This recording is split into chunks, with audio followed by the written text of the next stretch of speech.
பக்த கோடிகள் அனைவருக்கும் முதற்கண் என் வணக்கத்தை தெரிவித்துக் கொண்டு முருகனடியார் சேனலில் புதிய தொகுப்பாக சீதா கல்யாணம் என்ற தொகுப்பை திரு கிருஷ்ணபிரேமி அண்ணா அவர்களின் அருமையுடன் உங்களுக்கு வழங்குவதில் பெருமைப்படுகிறேன். வணக்கம். முருகனடியார்கள் Srinivasan Viswanath. Welcome to all devotion viewers of Muruganadiyar channel YouTube.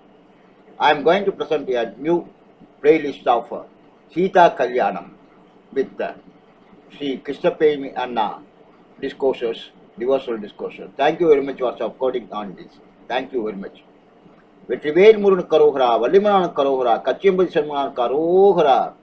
Hare Rama Rama Rama Hare Hare, Hare Krishna Krishna Krishna Hare Hare. சாதுக்கள் வரதே ஒரு நல்ல காரியத்தை நல்லபடி நடக்கும்ங்கிறதுக்கு சூச்சனமா இருக்கு. சாதுக்கள் சத்சங்கம் அப்படிங்கிறது இருக்க, அதுதான் ஒரு பெரிய சகுனம்.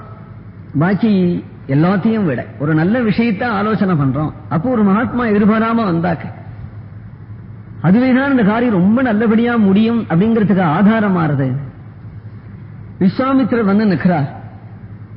ராஜசபை பட்டுன்னு உள்ள வரக்கூடாது, வாசல்ல தருவான பார்த்து நான் வரேன்னு சொல்லு அப்படிங்கிறார். யாருன்னு சொல்றது? விஸ்வாமித்திரன்னு சொல்லுன்னு சொல்லல.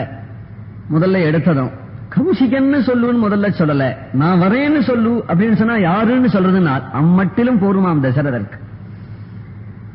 ரிஷியில அப்புறம் விஸ்வாமித்திரன் என்ன, அப்புறம் கௌசிகர் என்ன, வாசல்ல ஒரு மகான் அப்படின்னாலே வீழ்ந்தடிச்சு ஓடி வருவார்.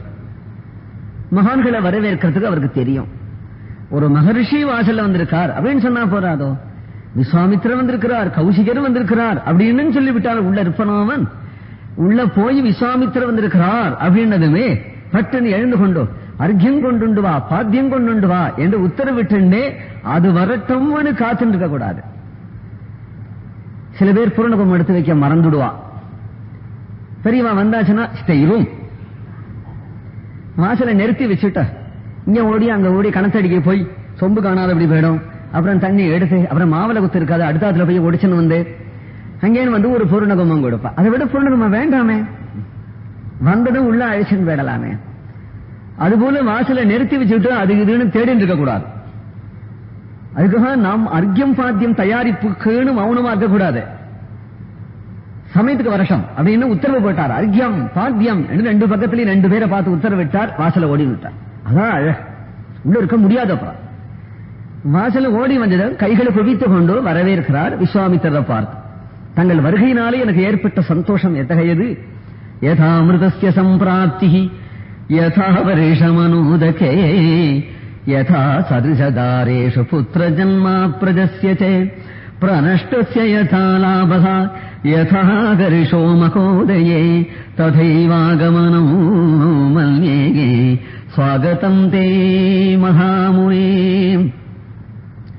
யதா அமிர்தஸ்ய சம்பிராப்தி யதா வருஷமனூதகே.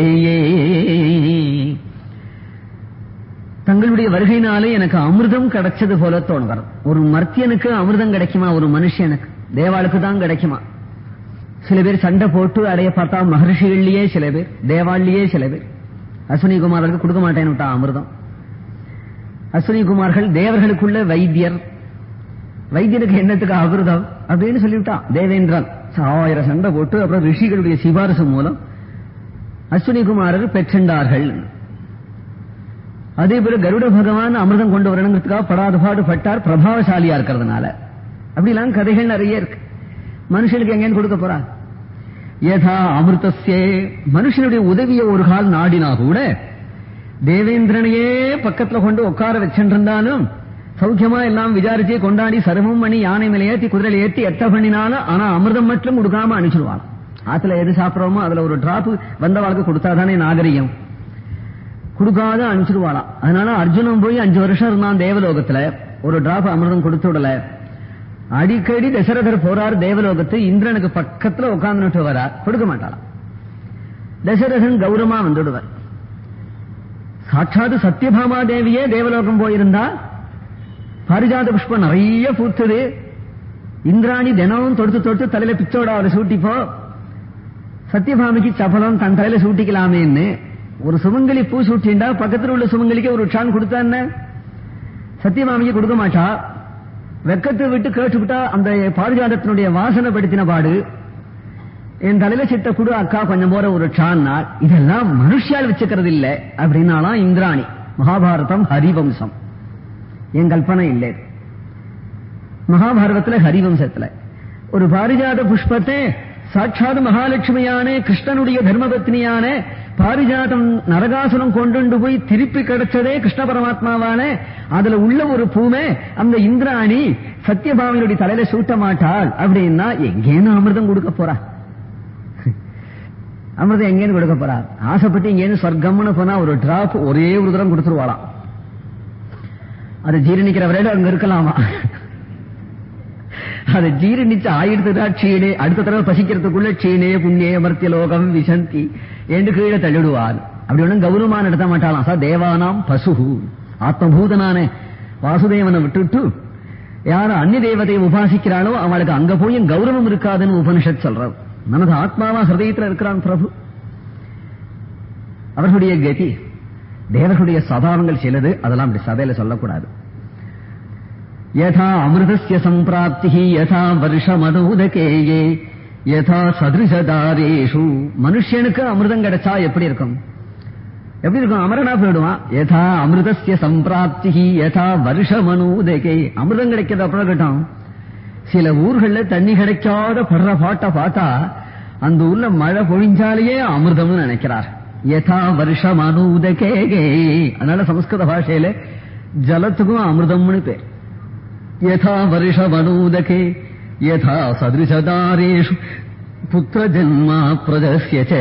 நல்ல இடத்துல விவாகமாகி சதிருஷமான பாரியையில பல வருஷங்களாகி புத்திரபாகியம் இல்லாதபடியே ஒரு கிரகஸ்தான் இருந்தான். ஆனால் அவனுக்கு உத்தமமான ஒரு புத்திரன் பிறந்தால் அவனுக்கு எவ்வளவு சந்தோஷம் உண்டாகுமோ அவ்வளவு சந்தோஷம் தங்கள் வருகையினாலே எல்லாம் சொல்றான். மகோதயமான காலம் வந்துதானால் அப்படின்னு விட்டார். மகோதய காலம்னா என்ன நாள்? புண்ணிய காலங்கள்ல ஒன்னும் அர்த்தோதயம் மகோதயம் இருக்கு. இங்க மகோதயமான காலம் அப்படின்னா என்ன நாள்? அது என்னதுன்னு வியாக்கியானம் பண்ணாம அவாவா இஷ்டத்துக்கு விட்டுட்டான். எது நாள்? ஒருவனுக்கு திடீர்னு 1 கோடி ரூபாய் கிடைச்சதுன்னா அது மகோதயமான காலம் அப்படின்னு நினைச்சுக்கலாம். திடீர்னு ஒரு பதவி கிடைச்சது, சக்கரவர்த்தியா ஆயிட்டான்னா மகோதயமான காலம்னு நினைச்சுக்கலாம். வாழ்க்கையில நல்ல செலாவணி இருந்து கிடுகிடுன்னு ஓடின்னு இருந்து ஒரு காலம் அது அப்படின்றா மகோதய காலம்னு எடுத்துக்கலாம். கண் தெரியாதவனுக்கு திடீர்னு கண் தெரிஞ்சு விட்டா மகோதய காலம்னு எடுத்துக்கலாம். பல சொல்லலாம். அதனால அவாவா ஹிருதயத்துல கையை வச்சுன்னு பார்க்கணும். மகோதய காலம்ங்கிறது என்னைக்கு சத்குருவனுடைய சந்நிதிக்கு வரானோ அன்றிலிருந்து மகோதய காலம். அவன் அடைகிற பாக்ய பரம்பரைய அப்பதான் அவன் புரிஞ்சுக்க முடியும். பாக்யம் தானே. இந்த பாக்யங்கிற சொல்லுக்கு அர்த்தம் மட்டும் எனக்கு சொல்ல தெரியாது, நான் சொல்லக்கூடாது. அவாவா இஷ்டத்துக்கு அர்த்தம் தெரிஞ்சுக்கணும். பாக்யனா எது பாக்யம் அப்படிங்கறதே அவாவா தெரிஞ்சுக்கணும் இல்லையா? பாக்யோதயம் அப்படின்னு சொல்லிட்டாக்க பாக்யோதயம் என்னங்கிறத அர்த்தம் மட்டும் அவாவா பண்ணிக்க வேண்டியது. யதா அமிர்தஸ்ய சம்பிராப்திஹி யதா வருஷமனூதகே யதா சதிருஷதாரேஷு புத்திர ஜன்மா பிரஜஸ்யசே பிரநஷ்டஸ்ய யதா லாபஹ யதா ஹர்ஷோ மகோதகே ததைவாகமனம் மன்யே ஸ்வாகதம் தே மகாமுனே. எல்லாம் தசரதனுடைய சுவானுபவம். யதா அமிர்தஸ்ய சம்பிராப்திஹி அப்படின்னு சொன்னா நமக்கு கிடைக்காத விஷயத்தை நாம் கனவு கூட காண முடியாது கிடைக்குமோன்னு தசரதன் நினைக்க கூடும். தசரதன் எப்ப நினைச்சானா அமிர்தமும் ஒண்ணு வேணா இப்ப கிடைக்குமா அப்படின்னு அவன் நினைச்சானா. எப்ப நினைச்சான்னா சிரவணகுமாரங்கிற ஒரு பையனை அடிச்சு விட்டான் தெரியாம. அந்த பையன் செத்து விட்டான். 16 வயசு பையன், பிரம்மச்சாரி பையன். அவன் மேல அமிர்தத்தை ஒரு டிராப் இப்படி புரோட்சிச்சுட்டா எழுந்து விடுவான். இந்திரன் அவனுக்கு சுவாதீனமானவன் தான், சிநேகிதன் தான் தசரதனுக்கு. அப்பொழுது இந்த பிள்ளைய புழைக்க வச்சுட்டா தேவலையே அப்படின்னு நினைக்கும் பொழுது ஏதா அமிர்தஸ்ய சம்பிராப்திகி, அமிர்தம் அவனுக்கு கிடைச்சுட்டானால் அப்பொழுதே மிருதஸ்ய சம்பிராப்திகி, மிருதனா போயிட்டு இந்த பையன் கிடைச்சுடுவனே அப்படின்னு நினைச்சது உண்டா. ஏதா அன்னைக்கு கிடைச்சிருந்தால் நான் கேட்க மாட்டேன் இந்திரனை, ஏன்னா அமிர்தத்தினுடைய கௌரவம் எனக்கு தெரியும், நான் கேட்க மாட்டேன். ஆனால் இந்திரனாக வந்து தசரதா நீ எனக்கு எவ்வளவோ உபகாரம் பண்ணிருக்கியே, நான் உனக்கு ஒரு உபகாரம் பண்றேன், இந்த பையனை புழைக்க வைக்கிறேன் என்று அன்னைக்கு புழைக்க வச்சிருந்தால் எனக்கு எவ்வளவு சந்தோஷம் வந்திருக்குமோ. யதா அமிர்தஸ்ய சம்பிராப்தி யதா வருஷமனூதகே. தசரத சக்கரவர்த்தியினுடைய சிநேகிதர் தான் ரோமபாதர். அவருடைய நாட்டுல மழையே இல்லாம நாடு கஷ்டப்பட்டதெல்லாம் அவருக்கு தெரியும். ரிஷிசங்கர் மழை பொழிஞ்சு க்ஷேமம் அடைஞ்சதெல்லாம் அவருக்கு தெரியும். அந்த அனுபூதியோட சொல்றார். யதா வருஷம் அனூதகே, சாதாரணமாக ஒரு 2 காணி வச்சிருக்கிற ஒரு நிலமுடைய விவசாயி மழை இல்லையே என்று கவலைப்படுறதுக்கும், நாடு பூரா பரிபாலிக்கின்ற ஒரு ராஜா நாட்டிலேயே மழை இல்லையேங்கிறத என்று கவலைப்படுறதுக்கும் அர்த்தம் வேற இல்லையா? அப்ப நாட்டை எப்படி காப்பாற்றுவேன், அடுத்த நாட்டை எனக்கு இவ்வளவு மூட்டை நெல்லு அனுப்புன்னு கடன் வாங்குவேனா, இந்த மக்களை எப்படி காப்பாற்றுவேன் என்று அவன் தவிப்பான் இல்லையா? அப்படி நாட்டை ரட்சிக்கிறவனுக்கு காலே வருஷத்து பர்ஜன்யா என்ற முதல் அனுகிரகம் இதுதானே. காலத்துல மழை தானே, அது ராஜாக்களுக்கு தானே தெரியும் அதனுடைய அருமை. காலத்துல மழை பெஞ்சு விடுத்தனா பாக்கி எல்லாம் ஸ்வநிர்வாகம், தன்னால நிர்வாகம் பண்ணிட முடியும். இது மட்டும் தெய்வாதீனமா இருக்கிறதுனாலே ராஜா அதைத்தான் பரமானுகிரகமா நினைக்கிறதுனாலே ராஜாவுக்கு அதனுடைய அருமை தெரியும். ஆகினாலே அதை சொல்றான். ஏதா வருஷமனூதகேயே, பகுகாலம் புத்திரபாகியம் இல்லாமையே இவன் தசரதன் சொல்றான். மகரிஷே, மழை புடிஞ்சாலும் என்ன ஆனந்தம் வருமோ அப்படிங்கறது விஷயம், அமிர்தமே கிடைச்சாங்கிற விஷயம் கூட வேற. உண்மையா நான் சொல்றேன், என்னுடைய இந்த 60,000 வருஷ காலத்திலே நான் எனக்கு கௌசல்ய கல்யாணம் பண்ணின்ற காலத்துல கூட அவ்வளவு சந்தோஷம் அடைஞ்சேனோ தெரியாது. எனக்கு எங்க அப்பா பட்டாபிஷேகம் பண்ணினாரே அன்னைக்கு ராஜ்ய லாபத்தாட கூட அவ்வளவு சந்தோஷம் அடைஞ்சேனோ தெரியாது. என் வாழ்க்கையில ஒரு நாள், அந்த நாளுக்கு ஈடான நாளாக இன்னொரு நாளை நான் நினைக்க மாட்டேன். அந்த நாள் உண்டாகில் எங்க ராமன் பிறந்த நாள். அதுக்கு ஈடான ஒரு சந்தோஷம் இன்றைக்கு தேவரீர் வரத பார்க்கும் பொழுது உண்டாகிறது அப்படின்னு எப்படி சொல்லலாமோ? வாஸ்தவம், பகவான் பாகவதாள் இந்த 2 பேரை பார்க்கும் பொழுதுதான் சமமான ஆனந்தம் உண்டாகும். அதனால சொல். யதா சதிருஷதாரேஷு புத்திர ஜன்மா பிரஜஸ்யசே பிரணஷ்டஸ்ய யதா லாபஹ, நஷ்டமான பொருள் திருப்பி கிடைச்சுட்டால் அப்படிங்கிறது வரப்போற விஷயம். ராமனை கேட்டுட போறார் விஸ்வாமித்திரர், அழைச்சிட்டு போயிட போறார். திரும்பி ராமர் கல்யாண ராமனா வரப்போறார். அன்னைக்கு எவ்வளவு சந்தோஷம் அவருக்கு வருமோ அது. பிரணஷ்டஸ்ய யதா லாபஹ யதா ஹரிஷோ மகோதயே ததைவாகமனம் மன்யே ஸ்வாகதம் தே மகாமுனே. தங்களுக்கு நான் வெறும் வாய்ப்பந்தல் போடல, எதையும் செய்யணும்னு ஆசைப்படுறேன். நீங்கள் ஆஜ்ய பண்ணுவேளானால் எதையும் நான் செய்ய தயாரா இருக்கிறேன் அப்படின்னு சொன்னதும் விஸ்வாமித்திரக்கு சந்தோஷம் உண்டாச்சு. தசரதனை பார்த்தா, தசரதா சதிருசஹும் ராஜசார்தூலா தவைரத்புவி நான்யதகாகாயா மகாவம்ச பிரசூதஸ்யே வசிஷ்டவ்யபதேசினகா சதிருசம் ராஜசார்தூலா.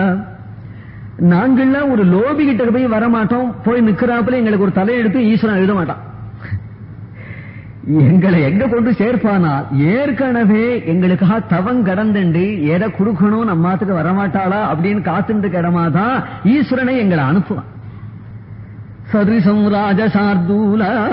ஐயோ வந்துட்டாரே, எனக்கு என்ன பதில் சொல்றது, கொல்ல பக்கமாக போயிடுமா அப்படிங்கிற இடத்துக்கு ஒரு காலம் எங்களை அனுப்ப மாட்டோம். பாரதத்துல வாமன பகவான் சொல்ற வார்த்தையும் அதுதான், இங்க விஸ்வாமித்திர சொல்ற வார்த்தையும் அதுதான். ஏனால் பலி சக்கரவர்த்தி அப்பேற்பட்டவன் தெரிஞ்சுதானே உங்ககிட்ட வந்தேன் அப்படின்னா, தசரதன் அப்பேற்பட்டவன் தெரிஞ்சுதானே விஸ்வாமித்திர வந்திருக்கிறார். சதிருசம் ராஜசார்தூலா தவைரத் புவினான்யதா. இந்த லோகத்திலேயே நீ அப்பேற்பட்ட ஒரு தாத்தா இல்லையா, பிரம்மண்யன் இல்லையா, சத்தியசந்தன் இல்லையா? இத்தகைய குணங்கள் உனக்கு சுபாவமானது, வம்ச பரம்பரையா வர்றது. போராட்டுக்கு வசிஷ்டர் வியபதேசனா, அப்பேற்பட்ட மகாத்மா வசிஷ்டர் உனக்கு ஆச்சாரியனாக குருவாக புரோகிதராக இருக்கிறார்.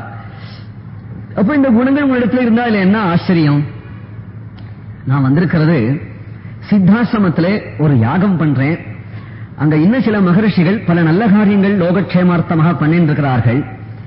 ராட்சச நடமாட்டம் இருக்குங்க. ராட்சசர்கள்லாம் நரமாம்சத்தை பச்சையா அடிச்சு சாப்பிடுறவர்கள். அதனால இந்த வட்டாரம் பூரா சாது ஜனங்கள் சஞ்சாரம் பண்ண முடியாம கஷ்டப்படுறார்கள். அதுக்கு நீங்க உபகாரம் பண்ண வேண்டியது தசரதா உன்னுடைய கடமை. இப்படி கண்ணோட்டம் விட்டார். காகபட்சதரம் வீரம் ஜேஷ்டம் மேதாதுமர்கசி. அந்த பையனை அவங்க மூத்த பையன் இருக்கிறானே, அதோ அந்த பையனை பின்னாடி அனுப்பு அப்படிங்கிறான். இந்த பையனை அழைச்சு போய் நான் யாகம் பூர்த்தி ஆகி கொண்டு ஒப்படைக்கிறேன். அந்த பையனுக்கு ராமன்னு பெயர். மூத்தவனை அனுப்புனார். காகபட்சதரம் ராமம் ஜேஷ்டம் மேதாதுமர்கசி. காகபட்சதரம் வீரம் ஜேஷ்டம் மேதாதுமர்கசின்னு இவருடைய கண் அங்க எங்க விழுந்ததுனால் யுத்தத்துக்கு அடிக்கிறோமே, கையில கோதண்டபாணியார் என்ன இருக்கிறாரா, அவருடைய புஜம் எப்படி இருக்கு, வட்சஸ்தலம் எப்படி இருக்கு, வீரபாகுவா இருக்கிறானா, விசால வட்சஸ்தலனா இருக்கிறானா என்றெல்லாம் விழ வேண்டி இருக்கு. ராமபிரானுடைய அந்த குஞ்சிதமான குட்டில குந்தலங்களுடைய குடிமி இருக்கே, அதுலதான் விழுந்துதான் கண்ணு. அதுதான் தனியா அழகா இருக்காம் பெருமாளுக்கு. அதுலயே முதல்ல சொக்கி போயிட்டார் இவர் விஸ்வாமித்ரா. பொதுவா பெரியவாள்லாம் குடிமி வச்சுண்ட பையன்னா பல தடவை கடாட்சிப்பா, சந்தோஷப்படுவா, குழந்தை வைதிகமா இருக்கானேன்னு சந்தோஷப்படுவா. அது மாதிரி பெரியவாளுடைய ஒரு சபாவத்தாலேயே பார்க்கிறாரு, அழகா இருக்க, ரொம்ப கச்சிதமாக பணிக்கையா இருக்க, இதான் நன்னா இருக்கு.